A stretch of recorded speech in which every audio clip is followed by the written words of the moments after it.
ऋषिकेश के बाद हम अब उस जगह पे आ गए हैं। ये पोर्टल 1 एरिया है जिसको ढालवाला कहते हैं और यहां से पहली टनल शुरू होती है। तकरीबन 10 किलोमीटर की ये टनल शिवपुरी पे जाकर, यानी जो योगनगरी ऋषिकेश का स्टेशन है, दूसरा स्टेशन इस पड़ाव में जो पड़ेगा वो शिवपुरी पड़ेगा। आइए जानते हैं कि सेफ्टी के लिहाज से क्या इंतजामात किए गए हैं, क्योंकि जैसा कि मैंने कहा ये सिस्मिक जोन 4 पे आता है। इस लिहाज से विशेषज्ञों ने जो तमाम अध्ययन किए हैं उस अध्ययन के आधार पर यहाँ पर ये सुरंग बनाई गई है।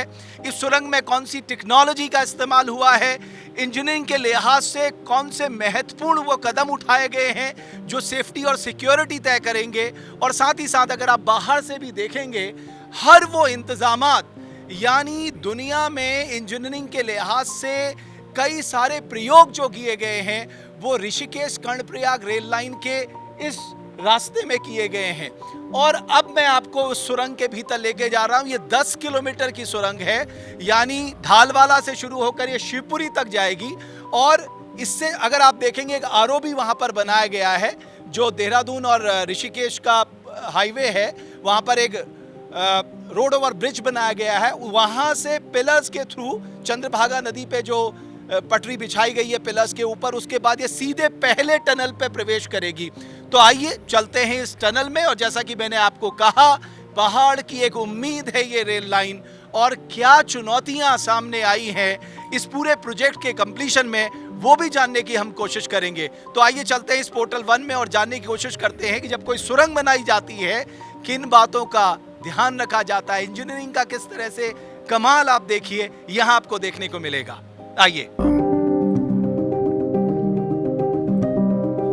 हम इस वक्त पोर्टल 1 यानी जो ढालवाला है वहां से जो सुरंग निकल रही है उसके भीतर प्रवेश कर चुके हैं। एक बड़ा जटिल इंजीनियरिंग में इसको कहूंगा कि जब आप पहाड़ों में सुरंग बनाते हैं तो उसमें कई बातें ध्यान में रखनी होती है, और उसमें सबसे ऊपर होता है सेफ्टी, खासकर जो लोग काम कर रहे हैं, और बाद में जो यात्री यहां से जाएंगे उनकी सेफ्टी का भी ध्यान में रखा जाता है। अभिषेक उनियाल है और बड़ी अच्छी बात है, हमारे उत्तराखंड के प्रतापनगर से हैं और यहाँ वो अपनी सेवाएं दे रहे हैं। और उनकी इंजीनियरिंग का मैं एग्जाम्पल वो बताएंगे कि यहाँ पर जो ये पूरी मशीन यहाँ पर खड़ी की गई है ये किस प्रयोग में आती है, कैसे टनल में इसका उपयोग होता है, और किन किन प्रक्रियाओं से होकर गुजरना पड़ता है जब आप टनल का निर्माण करते हैं। अभिषेक, बहुत धन्यवाद। पहले तो अच्छा लगा कि अपना उत्तराखंडी भाई जो है वो एक महत्वाकांक्षी प्रोजेक्ट में यहाँ पर अपनी भूमिका अदा कर रहा है। थोड़ा मुझे बताइए कि ये जो मशीन है, इतनी बड़ी भारी भरकम मशीन जो है, ये क्या है, किस प्रयोग में आती है, और जब आप टनल शुरुआत में करते हैं उसके बाद कौन कौन सी प्रक्रियाएं आप अपनाते हैं? सर, ये हमारी, इसे हम कहते हैं गैंट्री। इसका काम, मेन काम ये होता है कि जो हमारी आप ये देख रहे हैं फिनिशिंग, इसका काम हम इसमें कंक्रीट डालते हैं। कंक्रीट पोरिंग और फिनिशिंग का काम इस गैंट्री का है। इससे पहले हम अपना सरिया बांधते हैं, उससे पहले अपना पानी से बचने के लिए हमारा पीवीसी मेम्ब्रेन होता है, जियो टेक्सटाइल होता है। उससे पहले एक और फिलर गैंट्री करते हैं, क्योंकि हम जो मेम्ब्रेन लगाएंगे उसके लिए भी हमें फिनिशिंग चाहिए। और हमारा लास्ट प्रोसीजर यही है। जैसे जैसे हम आगे बढ़ेंगे मैं आपको दिखाऊंगा कि अपना रेनफोर्समेंट कहाँ पे बनता है, कैसे बनता है, मेम्ब्रेन कैसे लगती है, और उससे पहले फिलर गैंट्री का काम कैसे होता है। अच्छा, जैसे मान लीजिए जैसे हम ना कभी अपनी छत डालते हैं तो आपने देखा होगा कि हम उसमें इस्तेमाल करते हैं, एक प्रेशर देते हैं ताकि जो मटेरियल है वो सही से मिक्स हो जाए। तो ये भी कुछ इसी तरह की प्रक्रिया है? जी जी सर, इसमें इनबिल्ट वाइब्रेटर्स लगे हैं। हाँ। जब भी हम इसमें कंक्रीट पोर करते हैं तो this is called vibrator sir. अच्छा, ये जो ऑरेंज कलर का है? Right sir. हाँ। तो ये सारा हमारे पास सब हाइड्रोलिक्स है, जैक्स हैं, ये सब कुछ जैक से ऑपरेट होते हैं। हाँ। ये वाइब्रेटर भी हमारे यहाँ पे बटन्स हैं, उन्हें हम ऑपरेट करते हैं, और जहाँ के लाइनिंग से, जैसे हम नीचे के चालू करने हम नीचे के चालू करते हैं, ऊपर के चालू करने हम ऊपर के चालू करते हैं। तो अभी हम आगे देखेंगे कि कैसे सरिया बांधा जाता है ना, कैसे सुरंग को बिल्कुल सेफ्टी के लिहाज से पूरा तैयार किया जाता है। तो इसमें आपने कहा एक तो ऑटोमेटिक वाइब्रेटर लगे हैं, जो आपने एक बटन दबाया वो अपना काम शुरू कर देते हैं। ये सर यहाँ पे इसका पैनल है, यहाँ पे पैनल है, यहाँ पे इसके बटन स्विचेज हैं। यहाँ से जैसे ऊपर भी एक बंदा खड़ा रहता है, वॉकी टॉकी से कहता है कि हमें यहाँ पे ये वाला वाइब्रेटर चालू करना है, तो हम उसके रिक्वायरमेंट के हिसाब से वो चालू कर देते हैं सर। तो यहाँ से आपने काम शुरू किया और ये जो बैक साइड पे हम देख रहे हैं वो फिनिश हो चुका है, दिस इज और काम है। ये सर हमारा लास्ट प्रोसीजर है। वो वाला जी, ये फिनिश हो चुका है। हाँ। इसमें हम लास्ट में क्यूरिंग कंपाउंड, जो आप ये वाइट वाइट देख रहे हैं, ये क्यूरिंग कंपाउंड का काम करता है, ताकि हमें पानी हम नहीं मार सकते इसमें ऐसे ना। हाँ। तो ये क्यूरिंग कंपाउंड, इसके लिए पानी की जरूरत नहीं पड़ती। और हम ना अलग अलग टेक्नोलॉजी की बात सुन रहे हैं, कहीं हम TBM की बात सुनते हैं, है ना। अभी मैं रेल मंत्री जी को सुन रहा था, उन्होंने कहा हिमालयन टनलिंग प्रोसीजर अपनाया गया है, उसमें बहुत मॉडिफिकेशन किए गए। जो क्योंकि यहाँ पर क्या इस्तेमाल हुआ है, यहाँ पर आपने जैसे बताया NITM का इस्तेमाल हुआ है, ये क्या टेक्नोलॉजी है? सर ये हमारी बाहर की टेक्नोलॉजी, NITM मतलब न्यू ऑस्ट्रेलियन टनलिंग मेथड। यहाँ हमारा एक्सकेवेशन के बाद जैसे हम एक मशीन होती है, वो करती है, ड्रिल करती हैं, अपना पाइप प्रूफ होते हैं, उसके बाद LG लगती है, तो इस प्रोसीजर को पूरा NITM कहते हैं सर। अच्छा, जो हम अंदर इम्प्लीमेंट कर रहे हैं। बहुत सारी टेक्नोलॉजी के यहाँ पर इस्तेमाल किया। तो आइए आपको लिए चलते हैं और अंदर और बारीकियों से आपको समझाने की कोशिश करते हैं। मैं बार बार ये कह रहा हूँ कि एक बहुत ही चैलेंजिंग प्रोजेक्ट है इंजीनियरिंग के लिहाज से भी, वो आपको जानने का मौका मिलेगा। आइए, तो ये पोर्टल 1 जो सुरंग है, आप देखेंगे तो आप गौर से देखेंगे तो यहाँ पर सरिया का पूरा जाल बिछाया गया है, और हम समझने की कोशिश करते हैं कि ये कितना महत्वपूर्ण होता है और इसकी प्रक्रिया क्या होती है। तो अभिषेक मुझे बताएंगे। अभिषेक, अब मुझे बताइए आप। सर ये जो हमारा रेनफोर्समेंट है, ये हमारा फिर भी सेकंड स्टेज है। जहाँ पे हम खड़े हैं, इसके नीचे भी रेनफोर्समेंट है। सर ये हमारा हर जगह नहीं है। जैसे हम P1 में खड़े हैं और हमारा आगे का जो एडिट है, वहाँ ये रेनफोर्समेंट नहीं है, जस्ट बिकॉज ऑफ कि हमारे पास रॉक क्लासिफिकेशन अलग है।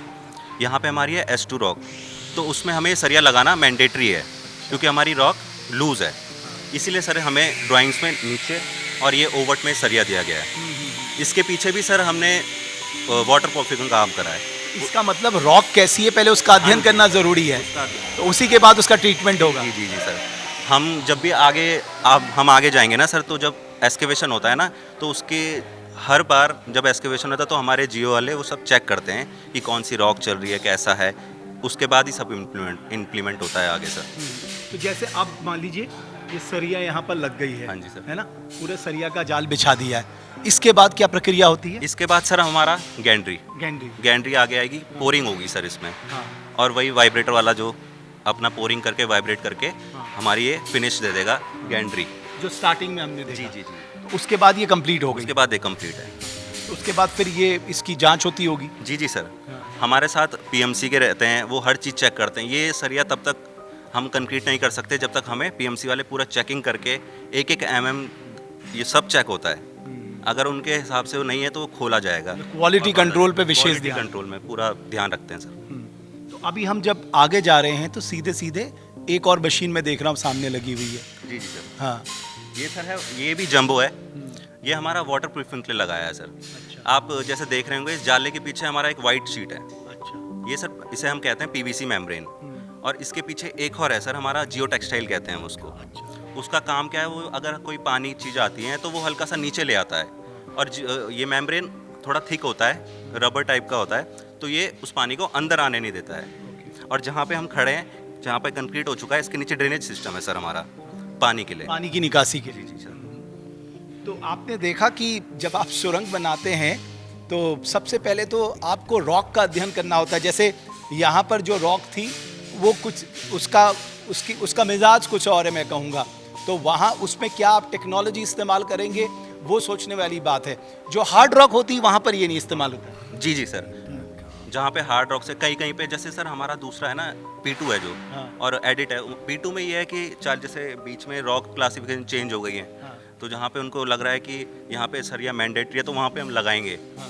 और उसके बाद जहाँ पे मैंडेटरी नहीं है, रॉक क्लास फिर से चेंज हुई है, तो वहाँ पे नहीं लगाते हैं। हाँ। अब दो बातें आई ना, एक एस्केप टनल, क्योंकि ये तो एक फार्मूला है कि साहब 3 किलोमीटर से ज़्यादा अगर टनल है तो आपको एस्केप टनल बनानी पड़ेगी, इन केस ऑफ इमरजेंसी आप बाहर निकाल सके लोगों को सेफ्टी से। एक एडिट टनल, तो ये दोनों में क्या अंतर होता है? सर हमारे जैसे इसमें 2 फेस हैं, यहाँ से हम जा रहे हैं सिर्फ। एडिट में सर वो 4 फेस होंगे, 2 इधर आ रहे हैं और 2 शिवपुरी की साइड जा रहे हैं, तो वो हमारे एडिट कहलाते हैं, जिसमें हमारे 4 फेस होते हैं। ये हमारे सिर्फ 2 फेस हैं सर, जहाँ से हम जा रहे हैं। एडिट में हमारे 4 होंगे, 2 इधर साइड जा रहे होंगे शिवपुरी साइड, और 2 हमारी साइड आ रहे होंगे ऋषिकेश साइड। जी और सर। आपने बताया ना कि जितना आप यहाँ से बनाते हुए चल रहे हैं उस तरफ बने शिवपुरी की तरफ से भी बनते हुए आ रहा है। जी सर, एडिट से भी आ रहे हैं, और हमारा जो तीसरा है P2 वहाँ से भी आ रहे हैं और एडिट उधर को जा रहा है। अच्छा, दोनों तरफ से काम चालू है। जी सर। तो आप देख सकते हैं ये सुरंग के भीतर हम प्रवेश किए हैं और बड़ा अच्छा लग रहा है कि मैं उस कल्पना को अपनी आंखों में लेके आ रहा हूँ कि जब यहाँ से ट्रेन होकर गुजरेगी तो जो मैं जिसे कह रहा हूँ ये पहाड़ की ट्रेन एक उम्मीद है। ये कितनी बड़ी उम्मीद हमारे उत्तराखंड के लोगों के लिए होगी या उन यात्रियों के लिए होगी जो चारधाम यात्रा के लिए आते हैं या टूरिज़्म के लिए आते हैं। और मैं सबसे बड़ी बात कहूँगा कि स्ट्रैटेजिक रणनीतिक लिहाज से भी कितना महत्वपूर्ण पड़ाव होगा, खासकर जब 625 किलोमीटर जो हमारा बॉर्डर एरिया है वो चीन और नेपाल से जुड़ा हुआ है। ऐसे में किसी आपात स्थिति में आपको साजो सामान पहुंचाना है तो यही सुरंग और यही जो रास्ता है वो बहुत महत्वपूर्ण होने जा रहा है। तो कुल मिलाकर हमारी कोशिश यही है कि इंजीनियरिंग का ये जो शानदार उदाहरण है और जो एक बहुत बड़ी चुनौती थी कि कैसे पहाड़ों के बीच में और वो भी यंग माउंटेन के बीच में सुरंग के ज़रिए, जो मैंने कहा 125 किलोमीटर में 85% जो है वो सुरंग है, वहाँ से कैसा रास्ता निकलकर ट्रेन गुजरेगी और यात्रियों को एक अलग अनुभव मिलेगा, यही जानने की हम कोशिश करें।